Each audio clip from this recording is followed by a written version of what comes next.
Hello, everybody.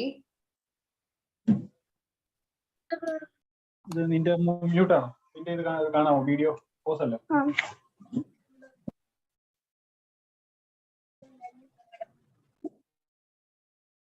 So hello, everybody. I welcome you all to our masterclass on mushrooms today. Thank you so much for registering for us and for joining us today morning. And thank you so much for being available right now and joining us in advance. So in this exciting session, I want to ask you a few questions before we begin it fully. Like, for example, tell me,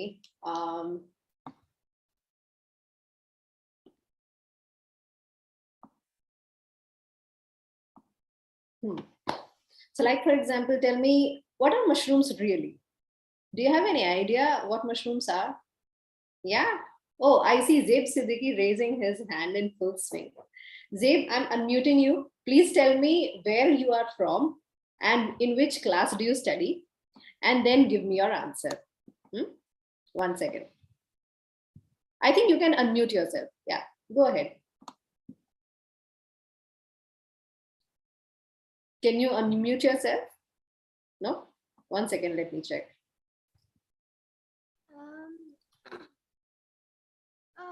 Ma'am, I'm in 4B. Yeah. Okay. I'm in 4B. Can you be a little louder? I'm in 4B. Okay. And I think, as far as I know about mushrooms, they can they can be cooked on bonfires, and they are pretty elastic. Okay. And so are mushrooms vegetables, or are these animals, or are these neither? I will ask this question to Navya Muthunathan. Navya, I see your hand raised. Can you unmute yourself a little and tell us your location, where you're from, and your class, and then give us your answer. Navya, please unmute yourself. Can you do that? No. 1 second. Yeah, I am in Chennai, and Okay. I study in class 7. All right. So Navya, do you think? So I think these are mushrooms. vegetables? Sorry. Yeah, they're not vegetables. You can say they are fungi, edible fungi. Okay. All right. Yeah. So Navya says that mushrooms are edible fungi. All right. Does anyone think that they are animals?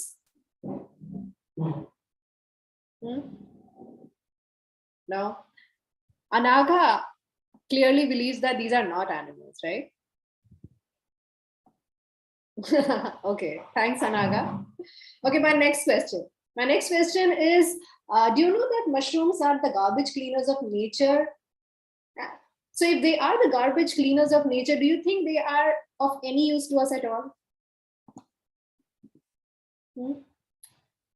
Do you think such creatures which clean the nature, which are taking in everything that is not discarded by everybody else, can they be useful to us in any way? I see Darsh Bhattacharya. Darsh, would you like to answer this? Do you think mushrooms are useful to us in any way whatsoever? Why don't you unmute yourself? Tell us where you're from and then answer our question. No? 1 second. I think there is an issue with He's not able to unmute himself. Yeah. So Kanya, can you check, please? Can you unmute him? excuse me, ma'am, I want to say that I think mushrooms are very, very poisonous things. Oh, is it? Poison vegetables. I think some of the mushrooms are harmful also. Okay. I have so. And I am from Delhi. I am from Delhi. I'm from Delhi. Okay, thank you, Dash.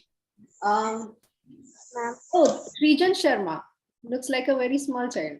Srijan, yeah, do you think mushrooms are useful to us, or all mushrooms are poisonous and we should just throw them away? You are not audible, Srijan.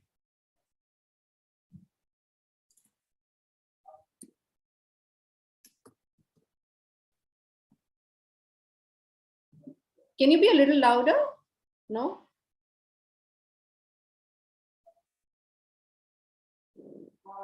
All right. Okay, I'll go, okay. I'll proceed on to the last and final question for the day.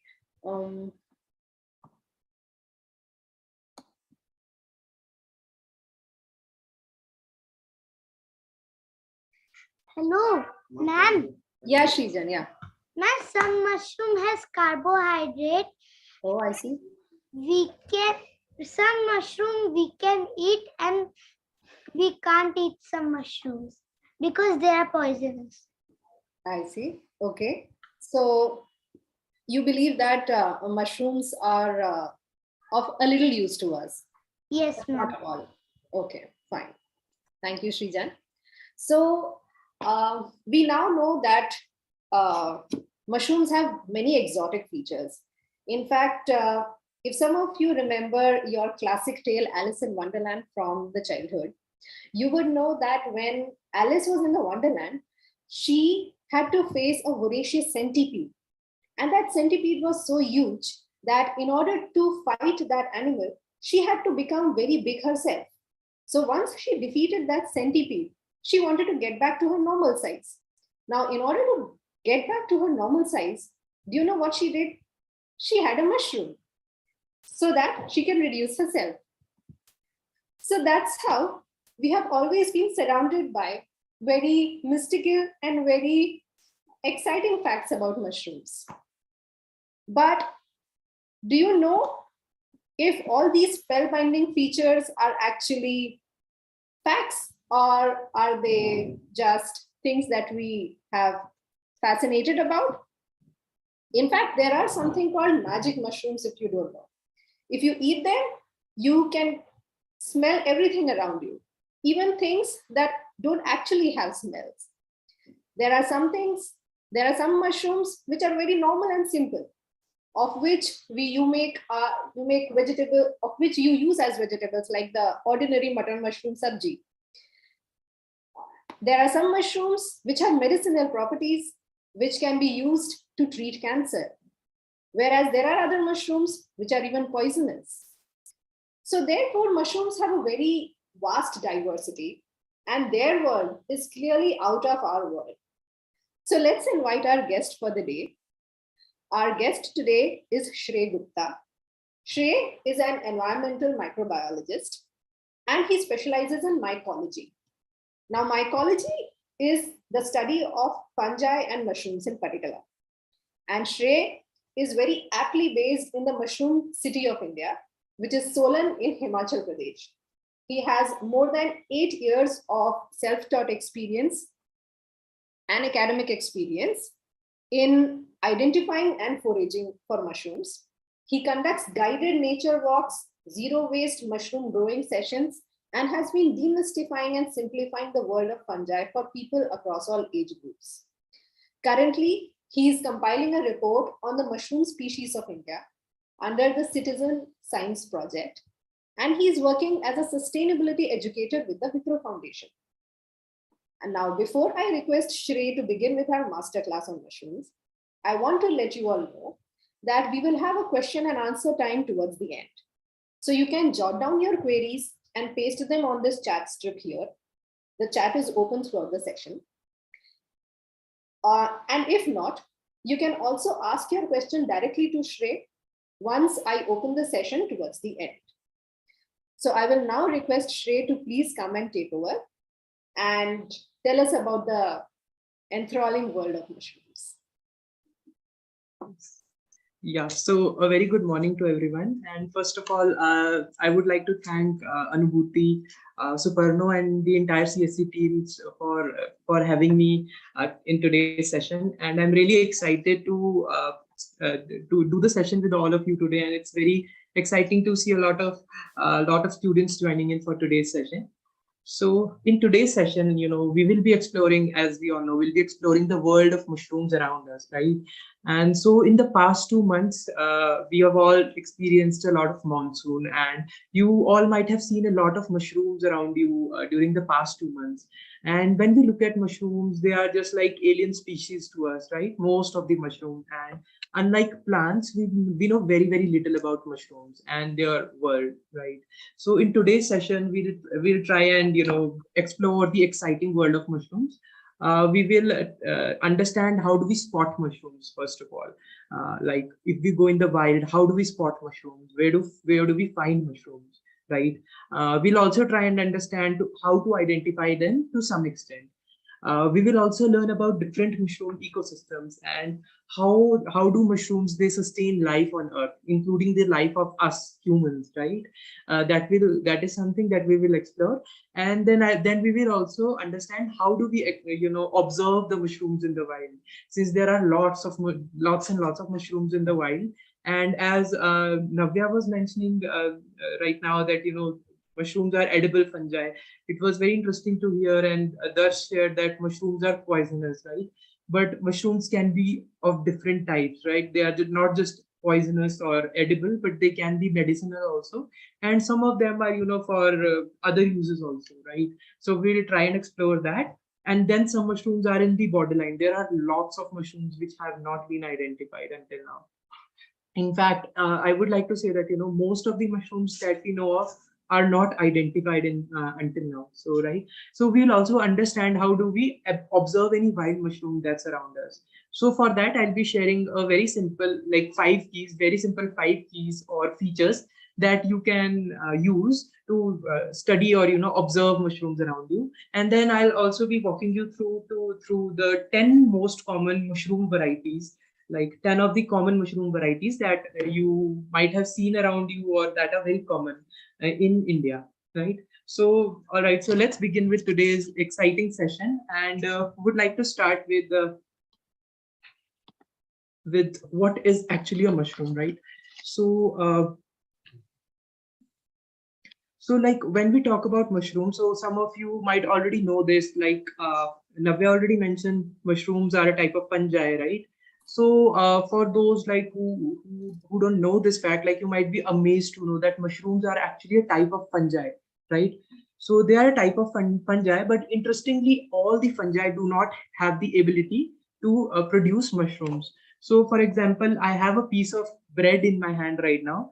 So one very interesting experiment that you can do, or you might have tried it also, like if you keep a piece of bread or a piece of roti on your shelf and you keep it for like 2 or 3 days, you will start to notice some kind of moldy growth, like the one you see in my hand right now. So you might see this moldy growth on this piece of bread, which is also a type of fungi, right? It's a fungal growth that's happening on this bread. Unfortunately, this fungi, of course, cannot produce mushrooms. We never see mushrooms popping out of bread, right? So this is also fungi, but interestingly, very few fungi have this capacity to produce mushrooms, right? So it won't be wrong to say that mushroom is actually just the fruit of fungi. So just like an apple on a tree, mushroom is just the fruit of fungi, and the most of the organism, like the most part of the organism, is invisible to our eyes, and it's buried underneath, right? So most of the mushroom, like the most of the body of mushroom is actually underground and invisible to our eyes. We cannot see it for most part of the year. But then something very amazing happens during the monsoon time. So as I was mentioning in the beginning of the session, you might have seen lots and lots of mushrooms around you in the past 2 months, right? So monsoon time is actually the best time to observe these mushrooms because of a simple fact that most of the mushrooms are like mostly water. So just like human body is around 70% of human body is water. Similarly, you might be surprised to know that for mushrooms, 90 to 95% of the body of mushroom is just water. So just imagine mushroom holds, most of the mushrooms, they hold 90 to 95% water. So that's why we see lots and lots of mushrooms during the monsoon. And monsoon time is the best time to actually go out and observe mushrooms around you, right?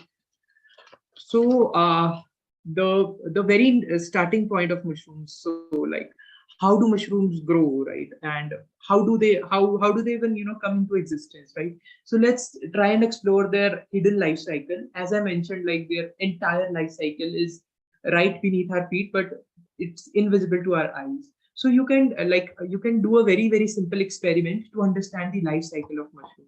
So next time, whenever you purchase button mushrooms from the market, or next time whenever you want to cook mushrooms, like the button mushrooms, you can do one very simple experiment. You can take a mushroom like this. If you can see it in my video, just take your mushroom like this and remove the cap of mushroom. So I'm removing the cap of the mushroom. So just remove the cap of mushrooms, and you will see a lot of gills underneath the mushroom. Now what you can do is you just take this mushroom and then take a white piece of paper, right? Take a white piece of paper, put this mushroom over the white piece of paper, and then you can keep it overnight like this. Just leave it for 24 hours like this. And when you wake up next morning and when you pick up the mushroom, you will be amazed to see that there's a pattern, dust-like pattern, which is made out of dust. You will see that pattern on this piece of paper, right? So this is how the life cycle of mushroom actually starts. So the dust that you will observe on the piece of paper are actually millions and millions of spores which mushroom releases as the start of its life cycle, right?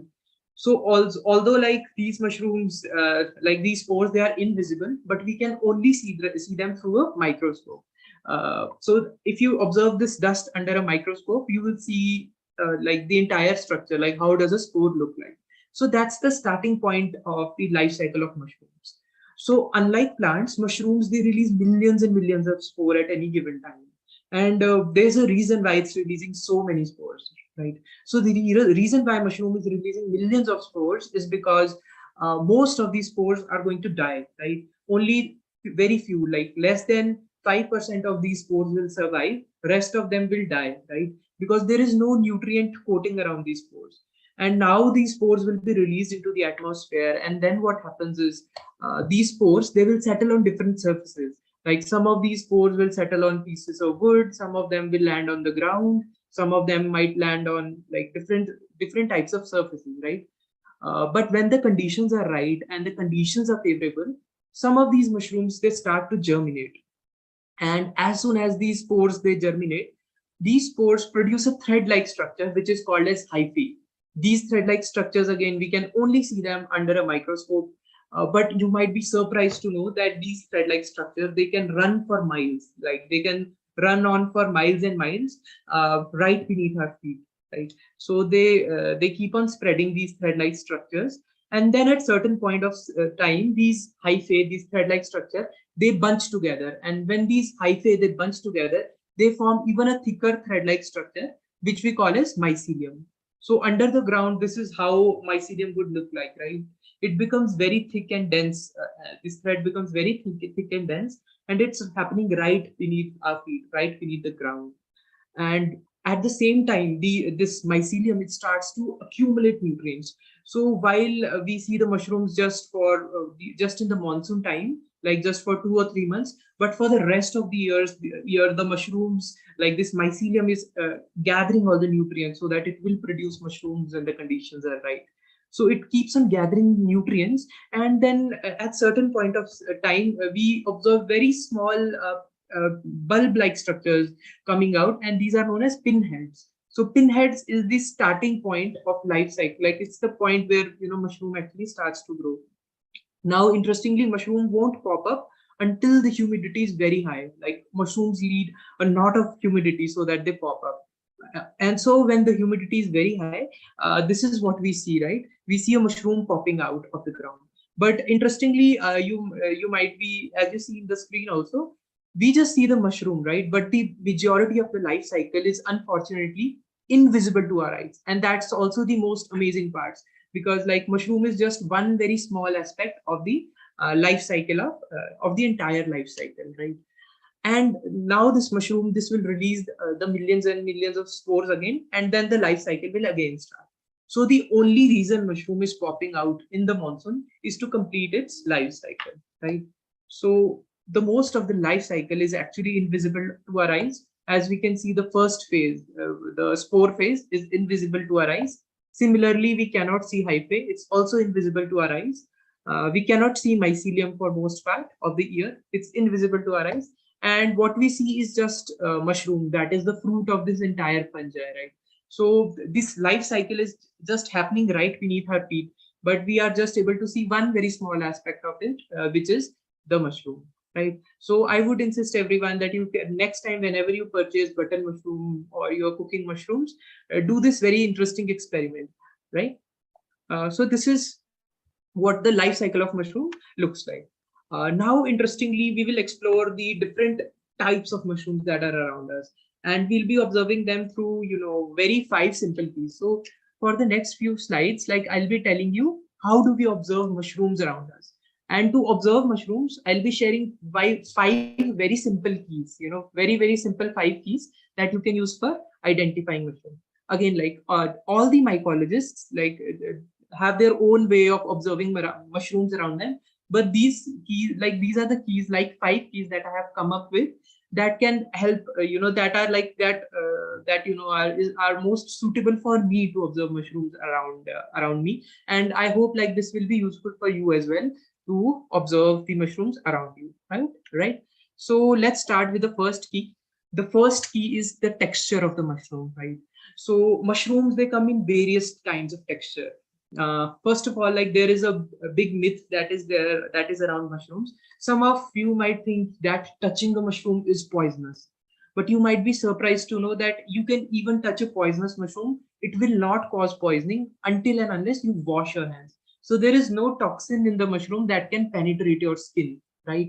So until and unless you're washing your hand properly after touching the mushroom, it does not cause poisoning. So it's a very interesting experience to observe all the mushrooms around you by touching them. It will not cause poisoning until and unless you wash your hand, right? So the first key is texture. So most of us are just familiar with one type of mushroom, that is button mushrooms, but you might be surprised to know that they come in various textures, right? So the first and the most common texture is soft. So most mushrooms are soft. As you can see on the screen also, the button mushrooms, they are very soft. If we touch them, we all might have touched these mushrooms. Even one of you was sharing, I think Zeb was sharing, that mushrooms are very elastic and they can be cooked on bonfire, right? So mushrooms are very soft. If we touch them, the button mushrooms, they are very soft. But that's not the only texture of mushroom. Like this is the most common texture, but mushroom come in various texture, right? So mushrooms might be very hard also. Some mushrooms, they are very, very hard and you cannot even break it. Like if you try to break it with your hand, you won't be able to break those mushrooms. So mushrooms might be very, very hard also, right? Similarly, some mushrooms, they are jelly-like to touch. So if you touch them, they are almost jelly-like to touch. Interestingly, after some time, I'll also be showing you all these mushrooms, right? So they come in 3 different kinds of texture. So this is the first key that you can use to, observe the mushroom around you. So mushrooms are not just soft, they can be very, very hard, and they can also be jelly-like, right? The second key, which is useful to observe mushroom around you, is the surface on which mushrooms are growing, right? Interestingly, mushrooms grow on 2 types of surfaces. We see the mushrooms either growing on soil or compost or maybe your gardens, right? So either the mushrooms, they are growing on ground, and that's where we mostly spot the mushrooms. But interestingly, mushrooms also grow on wood. So the 2 most common surfaces on which mushrooms grow is the ground, like the normal ground. It can be a compost pit. It sometimes the mushroom, they even grow on cow dung.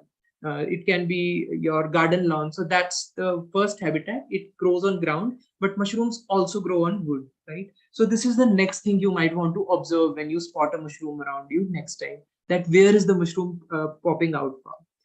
Interestingly, you might be surprised to know some mushrooms, they grow on living insects also.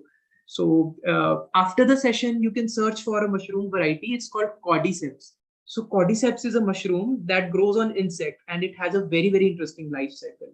This mushroom actually paralyzes the insect, and the insect actually behaves like a zombie. Just imagine the insect is behaving like a zombie, and it forces the insect to climb on the top of a hill. And because this mushroom can only pop when it's in a higher altitude, so the insect actually crawls to the top of the hill, and that's where the mushroom pops out of the insect. It has a very, very interesting life cycle. You can find it online after the session, right? So this is the second key we can use, the different surfaces on mushroom grow. Then the third feature that you can observe while you're spotting mushrooms around you is the stem of mushroom, right? You might be again surprised to know that all mushrooms do not have stem. We see button mushroom has stem, right? So the button mushroom, if you see in my video, a button mushroom is having stem. So of course, like it has stem, but all the mushrooms do not have stem. The photograph that you see on the slide right now, these are like two types of mushrooms which are from the same family. So the mushroom on the left is called Ganoderma lucidum, and the mushroom on the right is called Ganoderma aplatellum. So they are both from the same family, which is Ganoderma. But just imagine, within the same family also, there is a huge diversity of mushrooms. Within the same family also, mushroom can have stem and cannot have stem, right? And then you might be surprised to know that some mushrooms are actually ball shaped also. So there is no concept of stem in them because they are just like a piece of a ball, right? They are just growing on the ground, and they are just like, it's just like a ball that's lying on the ground. And then some mushrooms are club shaped also, right? So this is the third key that we can use while we are observing mushrooms. And then the fourth key that you can use for observing the mushroom is the undersurface of mushroom. How does a mushroom looks like on its underside? And that's very, very important feature which we might want to observe while we are looking for mushrooms. So when we look at the underside of mushroom either has gills or it has pores, right? So what are these gills and pores? You might have seen when you see a button mushroom, and if you remove the stem, you might see these, lines underneath the mushroom, and these lines are actually called gills. So mushroom either has gills, and interestingly, some mushrooms, they have very, very small pores underneath. So when you look at the underside of mushroom, you'll only observe two types of surfaces. Either it will be having gills or either it will be having pores. And this is something that you can start to explore as a beginner if you want to identify mushrooms around you, because undersurface is very helpful in identification of of a mushroom. And lens is a very, very useful tool which can help us identify the undersurface of mushroom. So while you are trying to explore mushrooms in the wild, you can carry a lens along with you. That will be very, very helpful to observe these features, right? And the fifth and the last key is the edibility of mushrooms. So we all are fascinated about the edibility of mushrooms. But one thing that I would like to share here is that we must be very, very sure about the identity of mushroom before we start to, before we even think of eating a mushroom. So we have to be 100% sure that the mushroom is edible. And until and unless someone identifies the mushroom for you that it's an edible mushroom, do not attempt to eat any wild mushroom. One of the very reasons why mushroom poisoning happens in India is the fact that, people, especially tribal people, sometimes they think that if the mushroom has been eaten by insects, so sometimes when we find mushrooms in the wild, they are eaten by insects. So some bits of the mushrooms have already been eaten by insects. Similarly, dogs eat some of the mushrooms, and rabbits, lots of animals eat mushrooms. But if a dog or an insect or a rabbit can eat mushroom, it does not mean that it's edible for us also, right? So edibility for humans is different and for animals is different. You might be surprised to know the most poisonous mushroom, like it's from the Amanita family. So this Amanita mushroom is actually not poisonous for dogs. So if the dog eats this mushroom, it will not cause poisoning in the dog at all, but it's poisonous for us, like it's poisonous for humans. So the moral of the story is, if any insect or any animal is eating mushroom, it does not mean that that particular mushroom is edible for us also, right? You might be surprised to know the edibility of most mushrooms in the wild is actually unknown to us. we still do not know about the edibility of most mushroom around us. So until now, we just have been able to know about around 14,000 mushroom varieties for which we know the edibility part. And there is a whole bunch of mushrooms, like almost thousands and thousands of more mushrooms for which we do not know the edibility yet, right? So this is the next key which you can use for observing mushrooms. The mushrooms around us can be edible. They can be medicinal. Interestingly, most of the mushrooms that are very, very hard in texture are medicinal, and the mushrooms that are hard, they are called polyporous mushrooms. And no polyporous mushroom until now has been identified to be poisonous. So most of the polyporous mushrooms, they are medicinal. They have some or other medicinal value, right?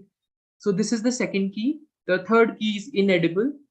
Again, like all the mushrooms that are poisonous do not kill you. Some of the mushrooms are just inedible, which means, these mushrooms, if we eat these mushrooms, we will experience symptoms like vomiting or diarrhea, but they do not kill us. So there are inedible mushrooms, and then there are poisonous mushrooms.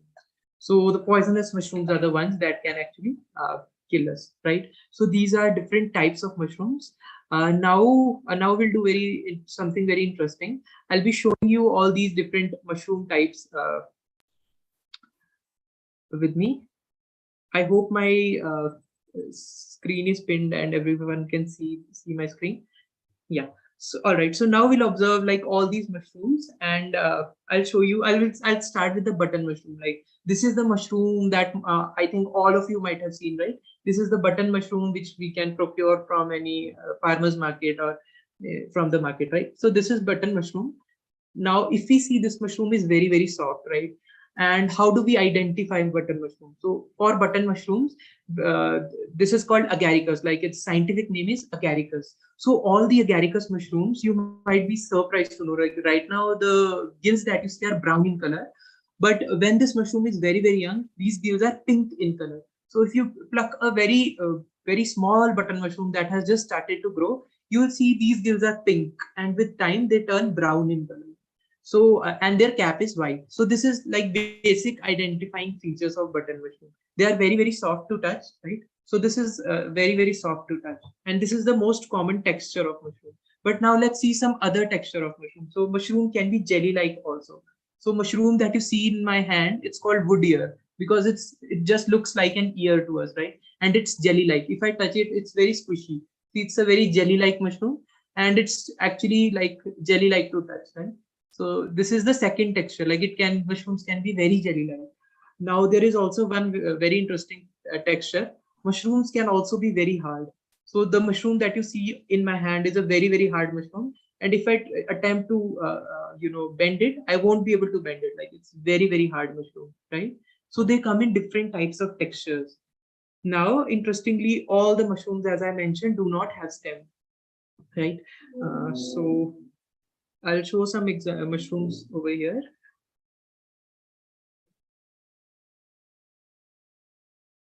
Right. So if you see the mushroom in my hand right now, like it has stem, right?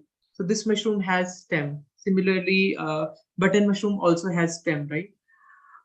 Interestingly, as I was mentioning, all mushrooms do not have stem. So the mushroom that you see in my hand right now, it's called Ganoderma, and its nickname is also king of mushroom. It's also called king of mushrooms, right?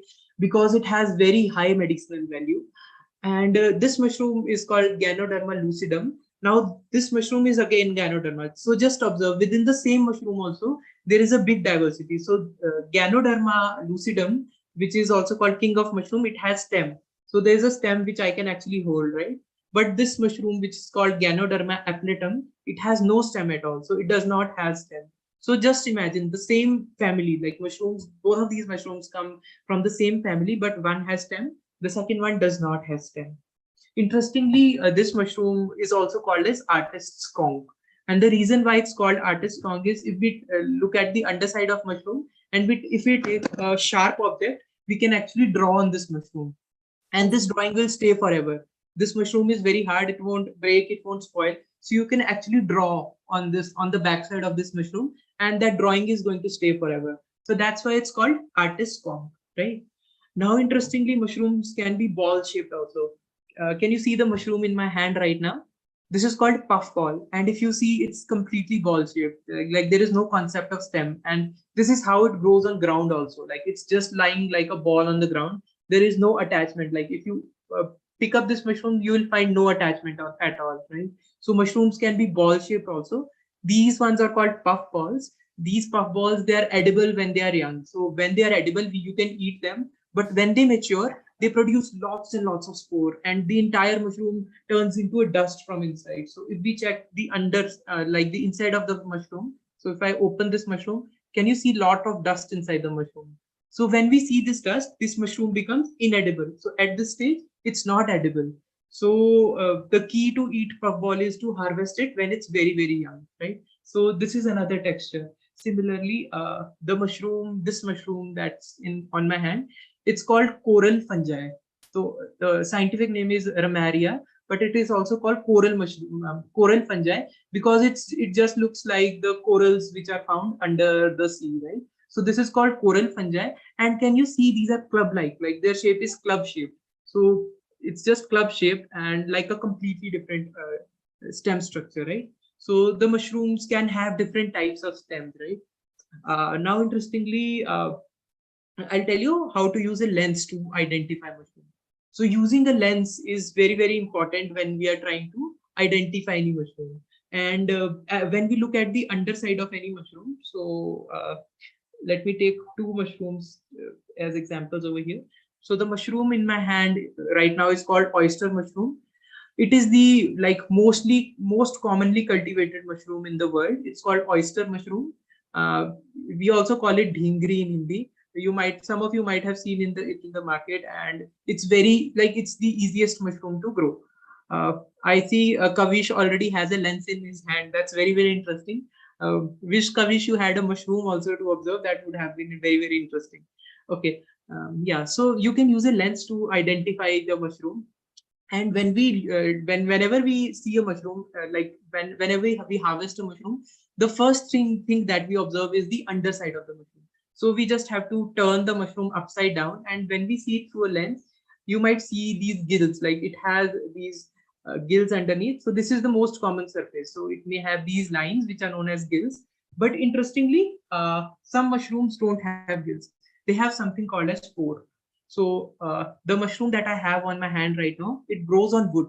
As you can see, it's growing on a piece of wood, right? It grows on pieces of wood. And if we look at it underside, it has small pores, like which we cannot see through our naked eyes. So if you see it with your eyes, you will see it's a flat surface, like there is nothing happening. But if you use a lens to observe it, you'll see very tiny pores. I hope like some tiny pores might be visible to you right now. But if not, you can always observe mushrooms like this. So mushrooms might have these tiny pores, or they might have the gills, right? Now there are some very, very interesting mushrooms which have just a flat surface, like there is neither gills nor pores. So there's a tiny mushroom in my hand right now. This mushroom is called orange fan fungi, and this fungi, like orange fan fungi, is very, very common in India. It grows on pieces of wood, but if I observe it and using a lens, I'll see nothing. Like it's a flat surface and it's jelly like. This mushroom is edible, and this mushroom is also part of a recipe which is known as Buddha's delight.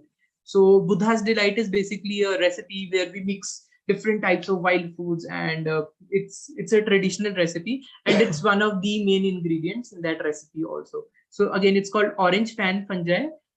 Its scientific name is Dacromyces, and it's edible. And if you observe it through lens, you will see no distinct surface on this mushroom, right? So these are different types of mushroom. And then again, like all the mushrooms which I have shown you in the slide right now, I'm trying to show all these mushrooms to you at the same time, right? So let's also talk about the edibility of these mushrooms. So among the mushrooms that I've shown you, this is oyster mushroom, a very common cultivable mushroom. It's very commonly cultivated in India. It's an edible mushroom. Similarly, the orange fan fungi, the Dacromyces, again an edible mushroom. Then the wood deer mushroom that I just showed you, this particular mushroom, which is jelly-like, it's also an edible mushroom. Interestingly, the mushrooms that are jelly-like that you find in the wild, most of the mushrooms that are jelly-like are edible. In fact, until now, there are like very few poisonous mushrooms that have been identified, which have jelly-like texture, right? So the texture is also gives us a good hint about the edibility of mushroom. So this mushroom, which is known as wood ear mushroom, like it's literally like an ear to touch, right? So that's why it's called wood ear, and wood ear because it grows on wood, right? So this is again jelly-like mushroom, and it's again an edible mushroom. Puffballs that I just showed you, the ball-shaped mushrooms, they are edible when they are young. So if you want to eat them, they have to be in very young stage. The another mushroom, like very common in India that I showed you, this is called turkey tail mushroom. It grows on pieces of wood. Interestingly, it's very hard to touch, and it is not edible. Like you cannot chew it, but this is a medicinal mushroom. You can dry this mushroom, and just like we make tea, we can make an extract out of it. And this one is a medicinal mushroom. This is also very, very, very common in India.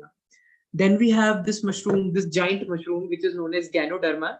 This is also called king of mushrooms. In China, they also call it mushroom of immortality, just because of the fact that it has very, very high medicinal value. And this is again being very commonly cultivated these days. And it is very, very good for immune system. And in traditional Chinese medicine, it is said that if you consume this mushroom daily, you live a very long and disease-free life. So this is called king of immortality also, and its name is Ganoderma. So again, this is a medicinal mushroom. This mushroom that I just showed you, it's called artist conch. It's also a type of Ganoderma. It is again a medicinal mushroom. You can dry it and powder it, and this is again very, very good for your digestive system. So this can be also used to draw. So you can literally draw on this mushroom, right? Then I showed you one very interesting mushroom. This one, the coral fungi. Coral fungi is again an edible mushroom. You can eat this mushroom. All the coral fungi, like any coral fungi that you find, is edible. They come in lots and lots of colors. They might be yellow in color. They might also be pink in color. And sometimes they are just white in color, right? So all the coral fungi, they are also edible, right? And then the last mushroom that I wanted to show you, this mushroom is called gucci. Like it's called gucci in Hindi, and it is also called morel mushroom. So its scientific name is morel mushroom. In Hindi, we call it gucci. This is very common in India, and this mushroom is, to spot this mushroom, you need to be very good in finding this mushroom, and this mushroom is very, very, very expensive. Just because of the fact that it's very hard to find in the wild, and it's a very expensive mushroom. Sometimes for just like 100 grams, like right now the price for this mushroom, like it varies every season. So for right now, a single piece of this mushroom is around 120 rupees. So just imagine, per piece this mushroom is almost 120 rupees. Very, very expensive mushroom, and it's a very tasty mushroom, right? So these are different mushrooms. And then we have very interesting mushroom with me. Unfortunately, I don't have a poisonous mushroom to show you right now in my collection. So would love to have shown you this. But the mushroom that you see in my hand right now, this mushroom is actually inedible, which means like some scientists say that you can eat this mushroom, but it's not recommended to eat this mushroom, right? So this mushroom in my hand is an inedible mushroom. You cannot eat it directly. Now, interestingly, few people, like there are people who have been traditionally eating these mushrooms in different parts of the world. In Himachal also, where I'm based, people eat these mushrooms, but scientists don't recommend eating this mushroom. So this mushroom is a debatable mushroom. Some people say that it's edible. Some people say that it is not edible, right? So these are different types of mushrooms. I hope you enjoyed seeing all these mushrooms, right? Now I'll be going back to my screen. I see lots of you raising your hands. We'll be taking your questions towards the end of the session. So we have a segment for your questions separately. We'll take your questions, right? Okay. So these are like different types of mushrooms. Now the next very important thing that I want to share with all of you is where to find mushrooms, right? While you go out and you might want to spot mushrooms around you, you might be absolutely clueless, like where to find mushrooms. But there are few areas where you can look for mushrooms where the probability of finding the mushrooms is highest, right? So the first and the most common area where you can spot mushrooms are dead logs. So if you have any dead pieces of wood or dead logs lying near you, you can go and check out for the mushrooms over there, because that is the most common place where you can spot mushrooms around you. So mushrooms grow on dead logs. Interestingly, outside the monsoon season also, you can observe the mushrooms growing on dead logs, right? The next place where you can find mushrooms is the bark of trees. So mushrooms might be growing on the bark of trees. The mushrooms, they also grow on soil and compost. So if there is a compost pit nearby, or if you know you're doing composting around you, you can check for the mushrooms near that also during the monsoon time. And again, like mushrooms, they grow on soil also. If there are open grasslands in the monsoon time, you can find the mushrooms in open grasslands also. Similarly, anywhere where there is high humidity. So for example, if there is a water stream near you, you can check for the mushrooms near the water stream, because as I mentioned in the beginning of the sessions, mushrooms, they love humidity, they love water. So where there is water, you will see plenty of mushrooms in the monsoon time, right? So humid ecosystems. And then mushrooms, unlike plants, they do not grow in sunlight, so they grow in shaded areas. So you want to look for mushrooms in shaded areas. Interestingly, the mushrooms, as you might already know, do not have chlorophyll, which means they do not have this green pigment, which helps to plants to make their own food. So the mushrooms, they actually cannot make their own food from sunlight. In fact, they hate sunlight. They never grow in an area which has direct sunlight, right? So if you are trying to find mushroom, you might want to look in the areas that are shaded areas, right? So you can look for mushroom in shaded areas around you. For example, if there is grass, directly don't put your hand in the grass, because snakes, there is a chance you can find snake also. You can use a stick to move the grass, and that's where you can find mushrooms. You can find the mushrooms growing under the tree where there is shade for most part of the day. And again, mushrooms, they also grow on sides of footpath. And if there is a deep forest near you, that's the most excellent place to look for mushrooms. So the two thumb rules while we are looking for mushroom is to look for the mushrooms in the areas that have shade, like that, the areas that do not have direct sunlight. And the second thumb rule would be the areas where the humidity is high. So you can even touch the ground to check the humidity. So if the humidity is high and there is shade also, the probability of finding the mushroom is highest in that area. So you can have these two thumb rules in mind while you are trying to spot the mushrooms around you. Now we'll come to the most interesting part of today's session, and we'll be trying to understand how the mushrooms, they play important role, like they play a very, very important role in sustaining our ecosystems, right? And most of the species that are there on the planet, their survival is possible because of mushrooms. And as we all know, the life of each species is interdependent upon other species. So no two species can live in isolation, right? So we'll be exploring that, and we'll explore different mushrooms, the mushrooms that we just saw. I'll be again sharing them one by one in the presentation, but we'll be doing this through a very interesting method. We'll be using the 5 keys that we just talked about, the 5 keys that we can use for identifying mushrooms, and we'll be learning about these mushrooms using those 5 keys. And after the session, you can use these keys into a study about any mushrooms around you, right? So let's try and understand what are these different ecosystems in where mushrooms grow, right? So the first and the most common ecosystem where the mushroom grow is where the decomposition is happening. So these mushrooms, they are called decomposers, right? The decomposers are the mushrooms which grow on the areas where there is decomposition happening. So they grow on dead or decaying logs, or they grow on leaf litter, or you might find them growing on compost. Now, interestingly, scientists say that if there were no decomposer mushrooms in the world, then the entire species on the planet, other than microorganisms, every species will die within just 2 months. So if we remove the decomposer mushrooms from the planet, so within 2 months, all the trees, all the animals, and all the plants, and all the animals, including we humans, we will die within 2 months, and only the microorganisms will be living on the planet. and this will happen within just 2 months, right? So just think, why would this happen? This would happen because everything will be covered in a pile of dirt. The leaves are continuously falling from the trees, and these fungi, they are playing the role in decomposing these leaves. Similarly, the pieces of woods are being decomposed by these fungi, and no decomposition would be happening if these fungi were not there on the planet.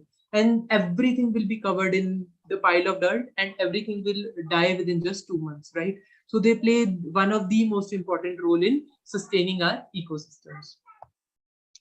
These are few examples of the mushrooms that grow on dead pieces of wood or are decomposers. So again, the woodier mushrooms that we just saw, the woodier mushrooms, these are decomposer mushrooms.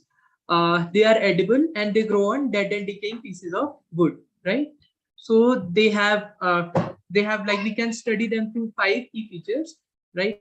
The first key feature is the edibility.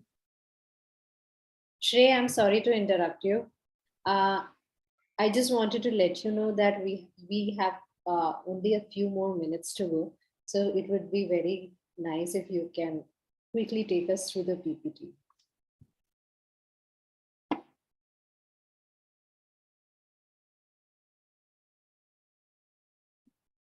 Shrey, you have to unmute yourself.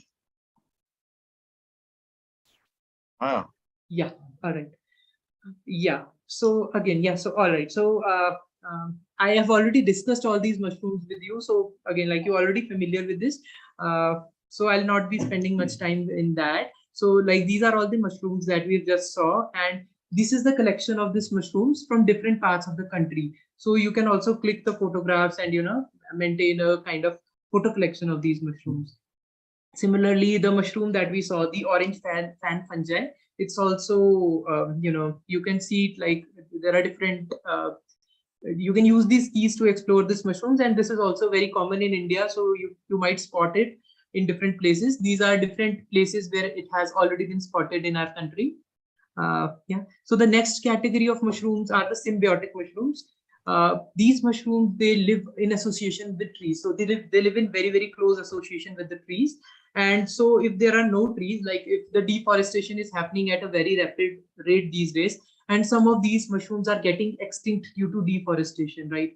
So while we talk about deforestation, we think that while we cut a tree, if we plant another tree, it might create balance, but there are a lot of species that are interdependent on those trees for their survival. So those are also getting extinct, and symbiotic mushrooms are one of the mushrooms that are definitely getting impacted due to deforestation, because their life is dependent upon these trees. So the morel mushroom that I just showed you, the most tastiest mushroom, it's symbiotic, and it cannot be cultivated artificially because it lives in close association with the trees, right? These are various places where you can spot this mushroom in India. Similarly, the coral fungi that I showed you, the one that was club shaped, is also symbiotic mushroom. The third category of mushrooms, third and the last category, are the parasitic mushrooms. And these mushrooms, they grow on living host. So the mushroom that you see on your left hand side is actually growing on a living on a living insect, right? So parasitic mushrooms, unlike decomposers, they do not grow on dead pieces of wood. They even need a live host to grow. You might have seen parasitic mushrooms growing on the bark of wood. They are very hard and conky. We think like it's extension of the wood, but actually these are also mushrooms. They are also called polyporous mushrooms. They are very, very hard, and you cannot actually even break these mushrooms with your hand. So these are parasitic mushrooms.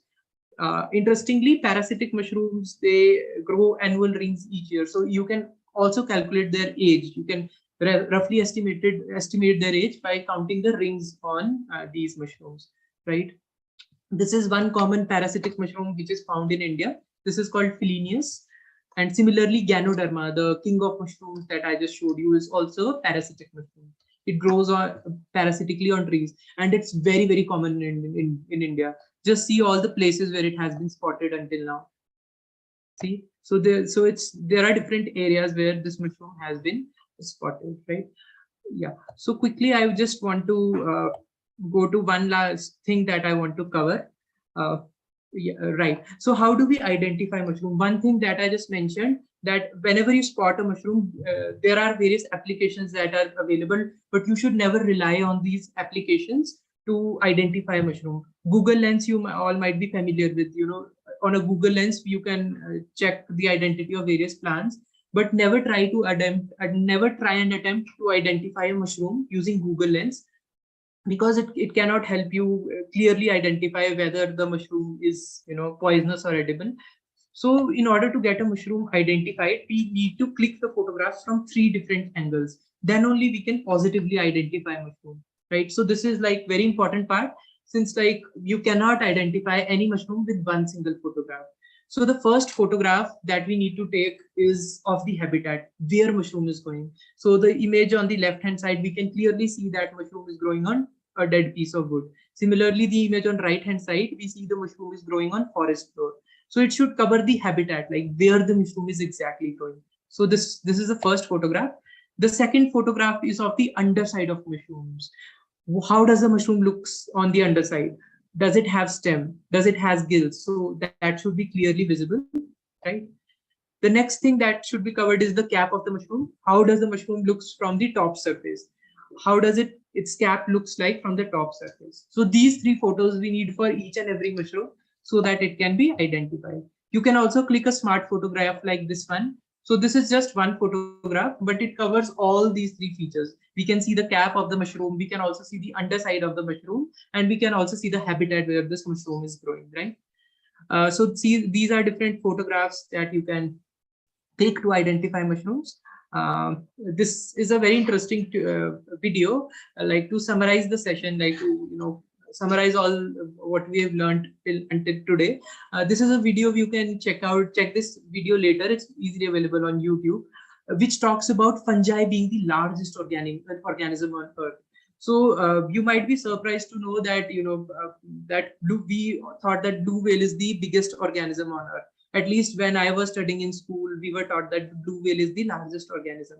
But if you search on Google as of now for the world's largest organism, it's actually a network of mushrooms which is spread for like 2,300 acres, and that's now being regarded as the world's largest organism. Right? Jay, in case the video is not more than 5 minutes, you can run it and quickly show it. Yeah, so it's just a 1-minute video. I'll maybe play this video quickly. Trees may look like solitary individuals, but the ground beneath our feet tells a different story. Trees are secretly talking, trading, and waging war on one another. They do this using a network of fungi that grow around and inside their roots. The fungi provide the trees with nutrients, and in return they receive sugars. But scientists have found this connection runs far deeper than first thought. By plugging into the fungal network, trees can share resources with each other. The system has been nicknamed the Wood Wide Web. It's thought that older trees, fondly known as mother trees, use this fungal network to supply shaded seedlings with sugars, giving them a better chance of survival. Those trees that are sick or dying may dump their resources into the network, which might then be used by healthier neighbours. Plants also use fungi to send messages to one another. If they're attacked, they can release chemical signals through their roots, which can warn their neighbours to raise their defences. But like our internet, the Wood Wide Web has its dark side too. Some orchids hack the system to steal resources from nearby trees.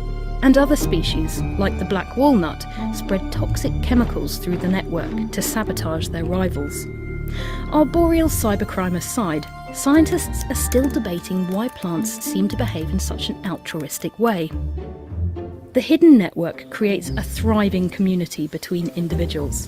When you're next in woodland, you might like to think of trees as part of a big superorganism, chatting and swapping information and food under your feet.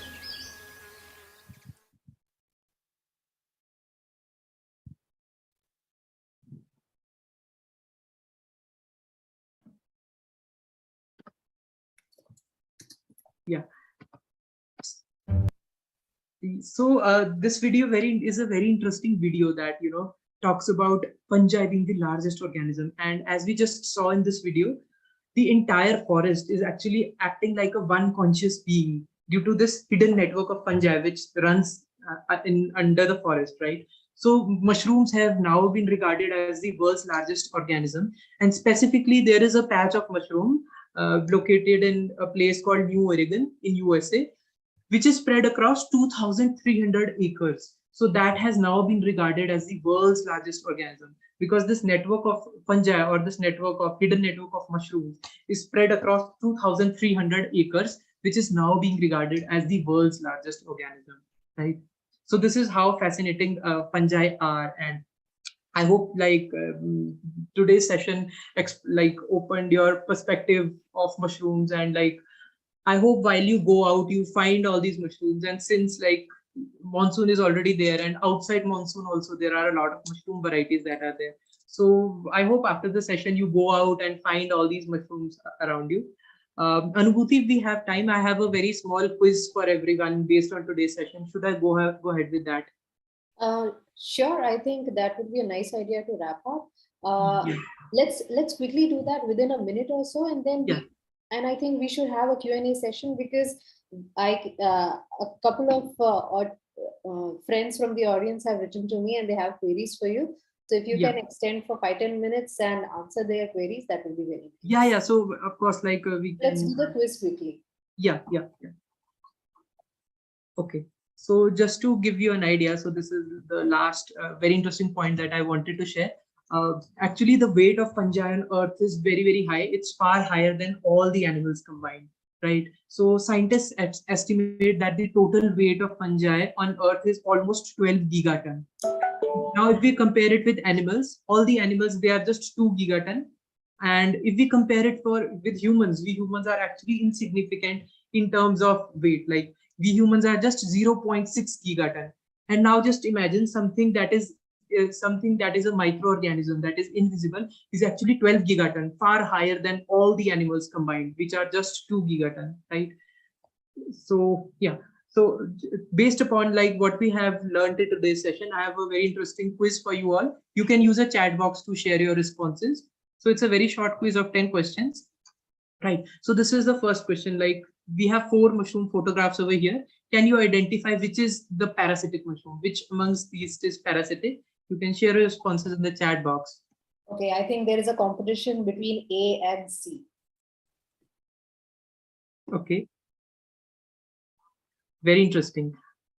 Okay, so as most of you shared, C is the correct answer. C is the parasitic mushroom, because as we can see, it's growing on a living tree, right? So parasitic mushrooms grow on living trees. So C is the correct answer, right? Okay, so second interesting question is that which of the following is not the part of life cycle of mushroom? Which is not the part of life cycle of mushroom? Spore, mycelium, fruiting body, or compost? Okay, interesting. So there's a mixed response of C and D. Actually, D is the correct answer.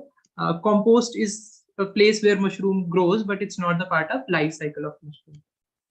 Okay. So another question: Can you share the total weight of fungi on Earth? We just discussed this moments ago. Total weight of fungi on Earth. Yes. Oh, I think people are very prompt about it. It's 12 gigatons. Yeah. So it's 12 gigaton of carbons. Interesting. Okay. Next Now question. a very interesting question. Which of the following is a good photo to identify mushrooms? So using which photo can I identify a mushroom? Which is a good photograph among A, B, C, and D? Okay, interesting. So we have mixed responses of A and D. Okay, so the A is the correct answer. The first photograph, the A is the best photograph to get the mushroom identified, because a single photograph shows everything: the surface where mushroom is growing, its underside, and its cap also. So the next question is, so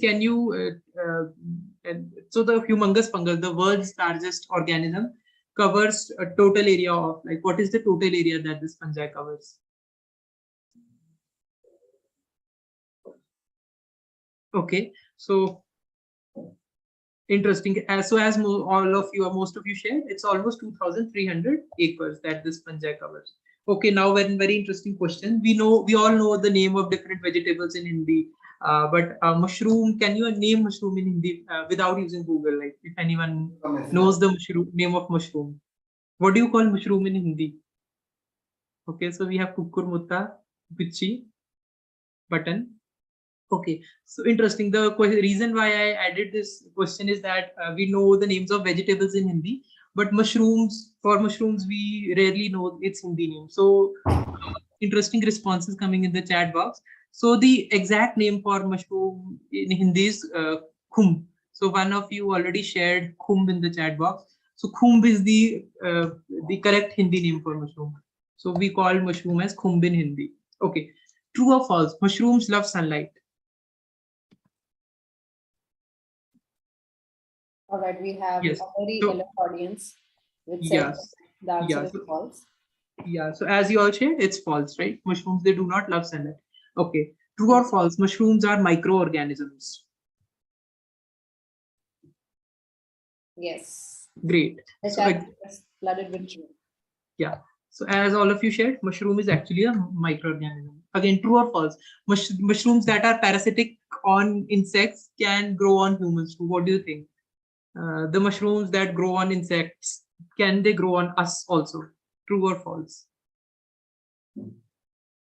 Okay, so mixed responses. So this is one of the myths that runs around, that these mushrooms can grow on humans also. So it's a myth. These mushrooms cannot grow on humans. In fact, these mushrooms are medicinal and they are consumed. They're eaten for medicinal purposes. So the mushrooms that are parasitic on insects cannot grow on us humans. So the final questions: the trees, they communicate with each other through a network of. Yes. So as all of you share, fungi is the correct answer. So the trees, they communicate through each other through a network of fungi, right? Thank you so much, Shrey, for this wonderful quiz and for this very exciting and enthralling presentation. And I swear your demo of all the mushrooms was really engaging and very gripping for all the kids. I could see everyone, each one of them gripping to their screen and trying to take a very close look at all the mushroom varieties that you were holding in your hand. Now I will open the Q&A session. I'm sorry, we don't have too much time for this time, but I will come one by one to you and ask you to unmute yourself. So I see Nihira Mandal. I'm so sorry. Nihira, I'm unmuting you. You have raised your hand. Please ask your question. Ask that the coral fungi, you said it is edible, but it looked a bit hard. Okay. in Very texture. interesting. So interesting question, Neera. So coral fungi is actually very soft. Can you see? I have coral fungi with me right now. It's very soft and squishy. I can actually, break it. It's just like the button mushrooms that are there. See how soft is it?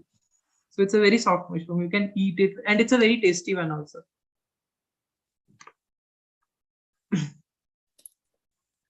Okay, we have a very interesting question on the chat strip. A little amusing as well. Anhad Veer asks, are mushrooms veg or non-veg? How would you like to answer that, Shay? Okay, so again, like it's a myth that prevails that mushroom is non-veg. So mushrooms are actually vegetarian, since like they look very alien to us, as I was mentioning in the beginning of session, and texture-wise, when we chew them, like they are very chewy, just like a non-veg item. Hence, like it's a myth that mushrooms are non-vegetarian, just because their texture looks like non-veg, and since like they are very alienated when we look at them, but they are actually a vegetarian item. You can eat them. Yeah. Another question is by Zeb Siddiqui. Zeb has been very alert throughout the session. Zeb is also one of our winners of our air pollution quiz contest that we had held a month back. So Zeb, yeah, now is the time to ask your question. Please unmute yourself. How do you figure out if a mushroom is edible or not? So Zeb, that's a very interesting question. Like as I mentioned, there are a few thumb rules that we can keep in mind. We have to study each and every mushroom individually until we can arrive at its identity. But as a beginner, like if you want to start identifying mushrooms around you, I would recommend you can click 3 photographs of mushrooms from the 3 different angles that I just shared. and you can share those mushroom photographs with some expert also. There's a website called iNaturalist. You can upload it on the iNaturalist also, and that's how you can get your mushrooms identified.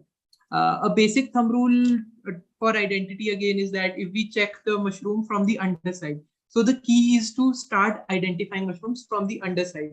So for example, I'll just show a mushroom with me. So look at the underside of mushroom and use a lens to see. You will see like either it has gills or it has pores. So now if the mushrooms have pores, they are a safer bet. Like the mushrooms, those have pores underneath. Most of them are either medicinal or edible because there is no poisonous mushroom identified until now, which has these small pore-like structures. But if the mushroom has gills, like the button mushroom that we eat, we need to identify it very, very thoroughly, whether it's edible or not. So this is one basic small thumb rule that you can follow. Yeah. Another question is by Janvi and Kiara Divedi. They have a series of questions. Janvi, please introduce yourself. Where are you from? Which class do you study in? And then go ahead. My name is Janvi. I study in grade 5. Okay. Chettinad Harshi Vidyalayam. I'm Okay. from Chennai. Okay. Hi, Janvi. Yeah, Hello. please ask your question. So my question is, what do mushrooms eat? Okay. Okay. So again, like very, very interesting questions that are coming from students. So as I mentioned, mushrooms cannot make their own food like plants, right? They don't have chlorophyll, so they cannot make their own food. So mushrooms, they depend upon other organisms to, have their nutrients. So for example, the decomposer mushrooms, they feed on dead and decaying pieces of wood or the compost to get their nutrients. Similarly, the parasitic mushrooms, they are dependent upon trees for their nutrients. So they are dependent upon either dead or decaying matter or a living host for their nutrients. One very interesting thing that I would like to share, because it's related to your question, is that you might be again very much surprised to know that mushrooms do extracellular digestion. Like any fungi does extracellular digestion. So unlike animals or unlike any other species, in fact, what fungi do is something very interesting. So they secrete these digestive enzymes, various digestive enzymes into the ecosystem. So for example, if mushroom is growing on wood, it will release those digestive enzymes on the piece of wood. Now what will happen is that that wood will slowly get decomposed and it will create like smaller molecules or the nutrients. And then the cells of fungi or the mushroom will absorb those nutrients inside it.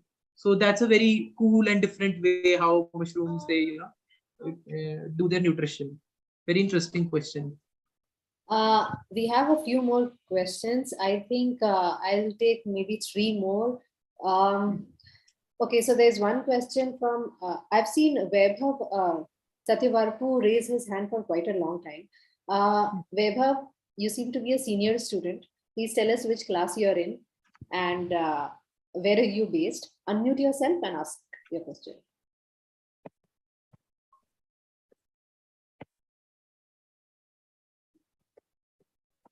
Please Hi unmute. everyone, I'm S. Vibhav and I'm studying in 8th grade. So my question is, what amount of mushrooms should be taken in our diet for a month? Okay, so hi Weber. So mushrooms are actually very good source of protein, right? Unlike the protein that we get from plants, the mushrooms, the protein in the mushrooms have very high, what do we call it, absorptive value. So basically, which means that most of the protein that is there in the mushroom, around 70% of that mushrooms get absorbed by our body, right? So they are very, very good source of protein.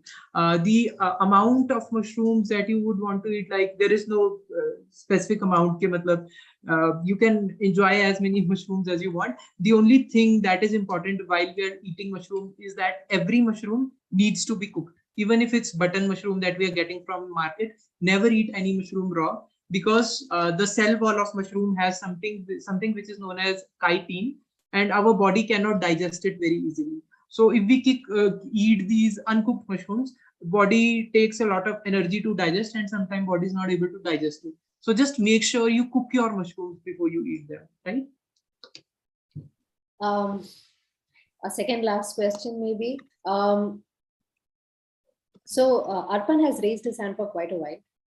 Arpan Khandra, Please tell us where you're from, which class you're in, and ask your question. Arpan, please unmute yourself. Ma'am, I am from Srinivas. I am studying in 4A Cambridge School.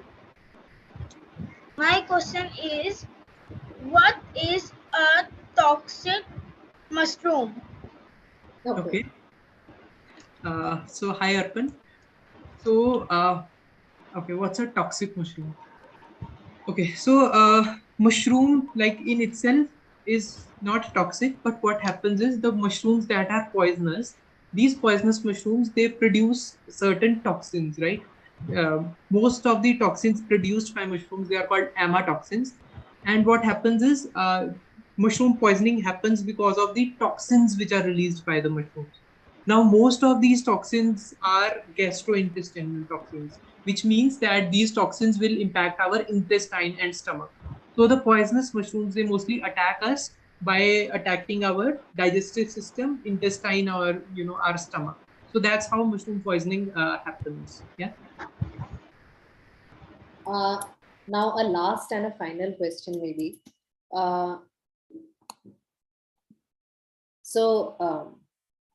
We'll take up the last question from Lakshita. Lakshita,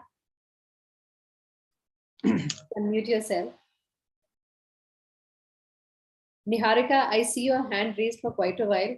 Please email me your question at young@downtoearth.org.in.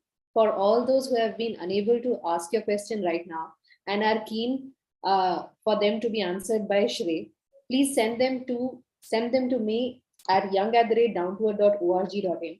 I have also pasted that email ID on the chat strip right now.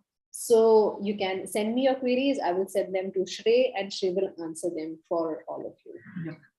For the current session, Lakshita, please unmute yourself and go ahead with the question. Ma'am, my question is how do we know that mushrooms are poisonous? Okay. So Lakshita, like this is the same question that I think Zeb asked. So in order to get the mushroom identified, what you can do is click its right photograph from 3 angles. You can either share it with us or you can upload it on iNaturalist. That is the best way to get a mushroom identified, right? Yeah. Make sure you don't eat it to find Yes. out whether it's poisonous or not. Yeah. So there's a saying while we are going for mushroom foraging. It's like when in doubt, throw it out, which simply means that if you even have slightest doubt, do not eat a wild mushroom. Yeah. All right. So thank you so much, Shrey, for this wonderful and exciting presentation. It was very gripping for all of us. I could see that most of our participants who were there in the beginning of our session have been with us throughout. All of the kids were mostly gripped to their screen, especially when you were demonstrating all of the mushrooms and the different varieties with your hands and lengths. Thank you so much for explaining us their importance today. And I hope the next time we all have our next mushroom dish, we will be very conscious of their importance and their variety. And we'll try to know more about the biodiversity around us. Yeah. Thank you so much. Thank you, Anubhuti. So much for everything.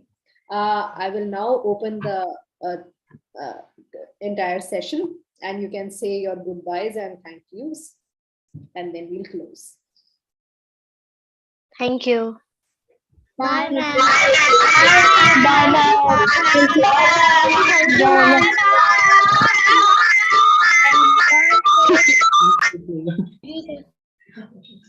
Thank you.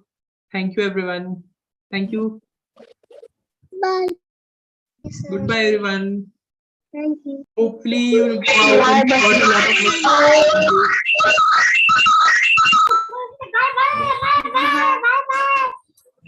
Bye bye. Bye.